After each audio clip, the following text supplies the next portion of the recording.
American Revolution shouldn't have been successful. It's borderline miraculous that these colonists were able to succeed over the most powerful government in the world, like the empire where the sun never set. Your 13 colonies. Imagine you're in 1770 when this all first started up. You're 13 largely poor colonies that can't agree on anything. You have different religions, different industries. It's super hard to communicate with each other. Imagine being in South Carolina trying to hear what's going on at the hotbed at the Boston Tea Party, and you've got to send a runner with a horse to go all the way up. It'll take weeks, and then they got to go all the way back down, and then you hear something that's now happened months ago.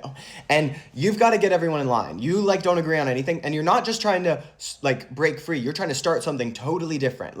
Everyone else in the world is king, queen, they got parliament and judiciary sometimes, but you're no, we're going to elect everyone. We're going to be 13 semi-autonomous places and then come together for this national cause. At the time, there's only 3 million people in the American colonies, and those people aren't even all patriots. They aren't even all about this. It's Benjamin Franklin famously said it was a third, a third, a third. A third patriots, a third loyalists, loyal to the crown, a third they didn't care either way.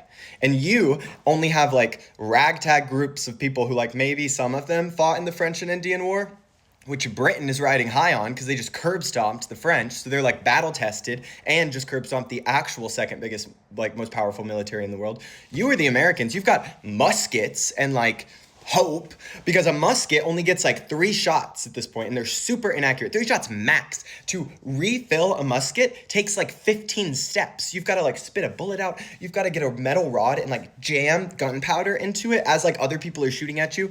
No, most of the time you're just going at people with a bayonet, which is a little sphere attached to the end of the musket. You're stabbing people. They're stabbing you repeatedly. George Washington, the leader of the Continental Army, is almost killed repeatedly because he's the reason keeping all this together. The glue, because he's this patriotic war hero who also the troops all respect because he puts himself on the front lines, but then that almost kills him, and if he dies, the whole thing dies. So constantly they're getting near misses where he almost dies. Constantly the colonists, the Continental Army, are getting saved by weather. Famously in Brooklyn in the beginning of this war, they have to retreat, and they only get away because of fog. And mind you, at Brooklyn this point is forest, and so they're going through the forest in the middle of the night, escaping for weeks. You're getting sick. There's no medicine, there's no food, there's no money because you don't have any money. The British Crown has all the money, mercantilism. They're stealing resources from everywhere.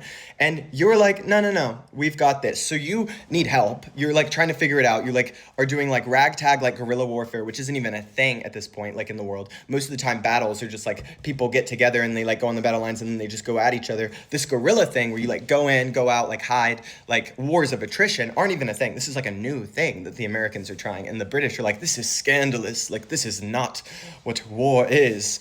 And that's what you're doing. And you send Benjamin Franklin to France, try to convince everybody, oh my gosh, we need your help, France. They all think Benjamin Franklin, who's 80 at this point and a serial philanderer, an inventor, kooky guy, he's playing up this charming, homely American figure. He's wearing a raccoon on his head in French society where they got debutantes in ball gowns because he's trying to be oh my gosh, look how quaint America is. And the French love it though. They're obsessed with him, but they're still but you can't win. So you can stay here, Ben, but we're not gonna send our Navy out to help you.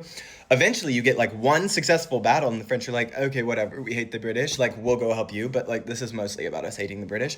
The Navy arrives and you get miraculously lucky repeatedly.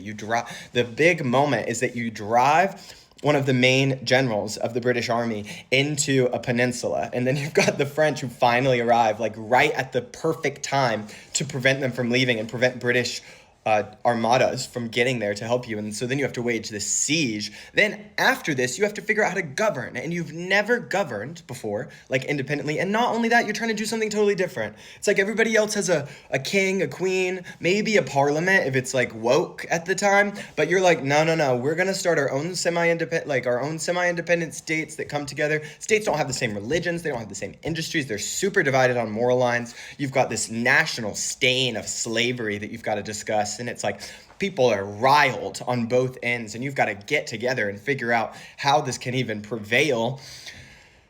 You're debating in the heat of these meetings where there's no showering and sickness and hot and no air conditioning, and you're in Virginia and oh my gosh, how did they do it?